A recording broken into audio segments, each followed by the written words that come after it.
রাজধানী উত্তরার বিমান বিধ্বস্তের ঘটনায় প্রাণ হারালেন মাইলস্টোন স্কুল অ্যান্ড কলেজের সপ্তম শ্রেণীর শিক্ষার্থী মাহতাব রহমান ভূঁইয়া। ৭০% দগ্ধ শরীর নিয়ে ৪ দিন জাতীয় বার্ন প্লাস্টিক সার্জারি ইনস্টিটিউট হাসপাতালে দুপুর ১টা ৫০ তার মৃত্যু হয়।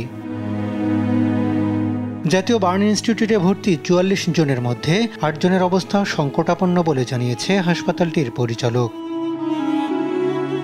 দগ্ধ রোগীদের চিকিৎসা সেবা দিতে বুধবার বাংলাদেশে এসে পৌঁছেছেন সিঙ্গাপুর ও ভারতীয় বিশেষজ্ঞ চিকিৎসক দল। এরই মধ্যে তারা চিকিৎসা কার্যক্রম শুরু করেছে।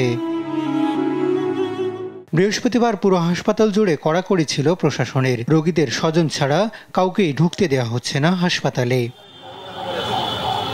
ভর্তি ৪৪ জনের মধ্যে ৩৬ জনই শিশু বলে জানান আবাসিক সার্জন। সুস্থ করে তুলতে সর্বোচ্চ চেষ্টা করছেন বলেও জানান এই চিকিৎসক। ৩৬ জন শিশু যারা মাইলস্টোন কলেজের স্টুডেন্ট এবং বাকি যারা আছেন তাদের মধ্যে ম্যাক্সিমাম হচ্ছে ওই স্কুলের টিচার। আমাদের চিকিৎসক, নার্স এবং হাসপাতালের যারা স্টাফ আছেন তারা সর্বাত্মক পর্যায়ের তাদের যে ধরনের কার্যক্রম করা দরকার সেগুলো করছে। আমাদের কর্তৃপক্ষ, আমাদের সিনিয়র যারা আছেন তারাও আমাদেরকে বিভিন্ন রকম পরামর্শ দিচ্ছেন।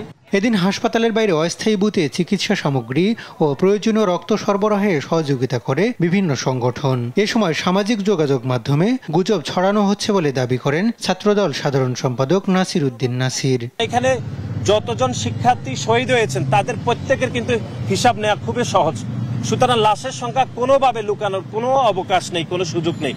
এখন খুব বেশি রক্ত দরকার হচ্ছে না, তবে নেগেটিভ গ্রুপের কিছু রক্ত প্রয়োজন হচ্ছে বলেও জানান স্বেচ্ছাসেবকরা। হাসান আল মাহমুদ, দেশ টিভি, ঢাকা।